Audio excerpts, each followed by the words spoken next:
हमको इस पर 1% भरोसा नहीं है। शिक्षा इसलिए विभाग हाँ, इसलिए इस पर भरोसा नहीं है कि बिहार सरकार की ये उदारवादी सोच हो सकती है, और ऐसा हो, अगर ऐसा कर देती है तो इससे बेहतर और क्या हो सकता है। लेकिन आप पिछला उदाहरण पे जाएं तो पीछे आप 1 to 5, 6 to 8 के संदर्भ में एक बार आप देखे होंगे कि महिलाओं की सीट बाकी अन्य सीट को ऐड करने वाली बातें थी। जस्ट सेम यही बातें पिछली बार भी आई थी, लेकिन बाद में चल करके उसको कर दिया गया कि नहीं, ये अगली वैकेंसी में टीआरई 4 में ऐड होगी, टीआरई 3 में इसको ऐड नहीं होना है। बाद में चल करके क्लियरिफिकेशन इस बात को लेकर के आई। तो अभी भी हमको ये लग रहा है कि अगर इतना ही उदार बिहार सरकार को होना था तो वो 1 कैंडिडेट 1 रिजल्ट वाली बात मान लेते, बच्चों की वेरिफिकेशन प्रोसेस में बदलाव वाली बात मान लेते। इससे क्या होता कि उनका 100% सीट पूरा हो जाता, बढ़ जाता। तो यहाँ तो पॉलिसी ये है कि इसमें से 30%, 40% सीट को हमको बचा लेना है, पूरी सीट भरनी नहीं है। और 1 कैंडिडेट 1 रिजल्ट, ये दोनों मिला के अप्रोक्स आपका 30 to 35% सीट बच जाती है, और उसी को अगली वैकेंसी में ऐड करके बड़ा डेटा दिखाया जा रहा है। हाँ, तो अगर ये वैकेंसी जो अभी बताई जा रही है, इसको टीआरई 4 में अगर बिहार सरकार जोड़ती है तो वो अपनी 1,60,000 का जो डेटा बोल रही है पहले से, उसको वो पूरा कर पाएगी या पूरा दिखाने का प्रयास करेगी। हमको तो अभी भी विश्वास नहीं हो रहा है। हमको लगता है कि अगली वैकेंसी में ही इसको जरूर ऐड करेगी बिहार सरकार। लेकिन लगातार इस चीज पे, क्योंकि पिछली बार भी हम आपके पास आए थे तो बैकलॉग वाला जो मुद्दा था वो उठ रहा था, तो आपको नहीं लग रहा कि शिक्षा विभाग बहुत ज्यादा सीरियस हो चुकी है? सवाल ये उठता है, हम तो ये कहते हैं कि इस वैकेंसी जिसके बारे में अभी पत्र निकाला गया है, अगर इसको टीआरई 4 में जोड़ देती है तो इससे बढ़ के बातें क्या हो सकती है। अभी जो संभावित कट ऑफ की बातें बोली जा रही है, तो निश्चित रूप से 2-3 मार्क्स का फर्क पड़ जाएगा उस पर, बहुत बच्चों का एडजस्टमेंट हो जाएगा इसमें। तो लेकिन अभी भी हमको पता नहीं अंदर से क्यों नहीं भरोसा इसलिए नहीं हो रहा है। पिछली बार भी यही बातें बोली गई, 1 कैंडिडेट 1 रिजल्ट, आप इतनी सीटें बचा ले रहे हैं वेरिफिकेशन में, प्रोसेस में जो आप अभी प्रोसेस रखे हुए हैं वेरिफिकेशन का, तो उसके कारण आप इतने ज्यादा सीट खाली आपकी रह जा रही है, उसको आप एडजस्ट कर नहीं रहे हैं। इसको बोल रहे हैं कि हम इसमें एडजस्ट। लगातार सर कमेंट आ रहा था ना इस चीज पे, जब हमने वीडियो ये जारी किया था, जब पत्र निकला था, उसमें लोगों का कहना था कि अगर सीट बढ़ा रहे हैं तो 1 कैंडिडेट 1 रिजल्ट देंगे, ये क्या गारंटी? कोई गारंटी नहीं है। जब तक बिहार सरकार दे नहीं देती है, वो चीज हो नहीं जाता है, वो लास्ट मोमेंट में जाकर के भी सब चीजें बदल जाती है। इसी लेकर हम कह रहे हैं कि जो अभी लेटर निकाला गया है, चारों तरफ यूट्यूब पर देख रहे हैं कि हम लगातार वायरल हो रहा है, तो कितनी सत्यता है इसमें कुछ दिन बाद आपको पता चलेगी। अगर ये इम्प्लीमेंट हो जाता है, अभी भी हम कह रहे हैं इससे बढ़ के, इससे अच्छी बात क्या हो सकती है, लेकिन होना चाहिए ये चीज।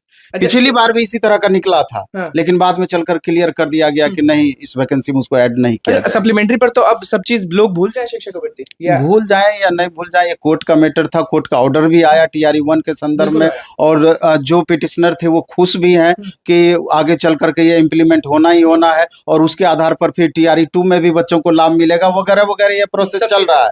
लेकिन बिहार सरकार इतना होते हुए भी ठंडे बस्ते में उसको डाले हुई है, तो किस बात पर आप कैसे विश्वास करेंगे? अच्छा, डीवी वाला चीज कि पिछली बार आप भी जानते हैं कि इस बार अब छांटा जाता है लोगों को, मतलब कि बहुत साल पढ़ा लेंगे, 5 महीने पढ़ा लेंगे, उसके बाद छांटा जाता है और उस सीट को बचा के रखा जाता है। ये सिर्फ बिहार की बात नहीं है, इंडिया की बात नहीं है, पूरा वर्ल्ड लेवल पर कहीं ऐसा नहीं होता है कि आप पहले ज्वाइन करवा लेते हैं, फाइनल वेरिफिकेशन ज्वाइनिंग करने के बाद करते हैं। कोई उसका उचित नहीं है, क्योंकि इससे क्या होता है कि आंख में धूल झोंकने वाली ही बात है इस प्रोसेस में। क्योंकि लगभग 38 बिहार में 38 जिले हैं, लगभग हर जिले से 200-300 सीट मिनिमम वैकेंट इस बार भी होगी, और पहले से भी हो रही है।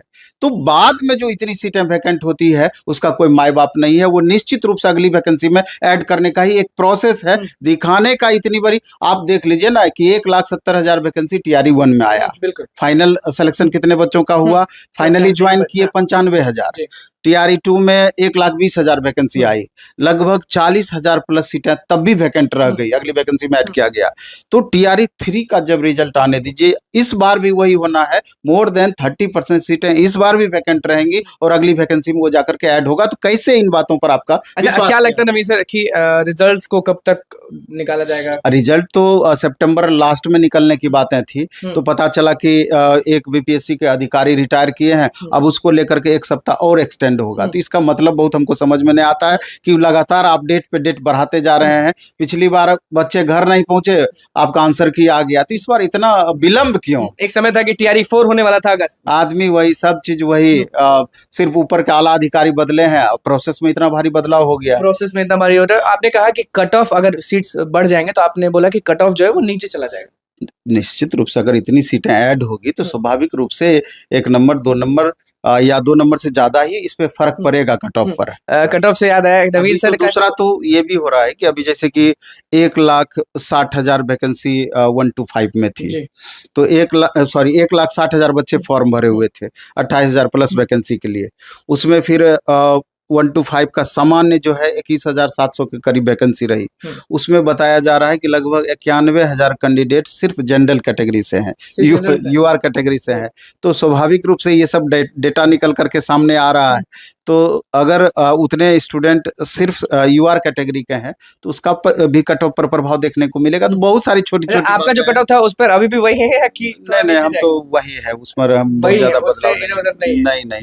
अब हाँ, जो OMR आया है तो उसको लेके 1 आध नंबर का आपका अंतर हो सकता है। आंसर की जो जारी किया गया बहुत फर्क मेरे लेकिन 1 और 2 से अभी आप कह रहे हैं ना कि कट ऑफ बहुत ज्यादा जाएगा, जैसे कि 1-2 नंबर का फर्क पड़ सकता है, इससे ज्यादा आपको फर्क देखने इससे ज्यादा का फर्क नहीं पड़ता। आंसर की जारी हुआ था तो बहुत सारी गलतियां थी, वो कब तक लग रहा है कि ठीक कर दिया जाएगा? गलतियां तो उसमें दावा आपत्ति के लिए समय दिया गया है। अब दावा आपत्ति स्टूडेंट करेंगे जिस क्वेश्चन पर उनको लग रहा है कि डाउट है, उसके बाद फिर आयोग क्लियर करेगी कि कितने क्वेश्चन को हम एक्सेप्ट किए, कितने को रिजेक्ट किए। बिल्कुल। बस आखिरी चीज कि अब गुरु जी ही उस पत्र को नहीं मान रहे हैं सच, तो अब शिक्षक अभ्यर्थी अपना मन कैसे लगे? थोड़ा भरोसा उठ गया है, क्योंकि कई बार देखे कि इस तरह के पत्र आई और फिर उसमें बदलाव हुआ आगे चल करके।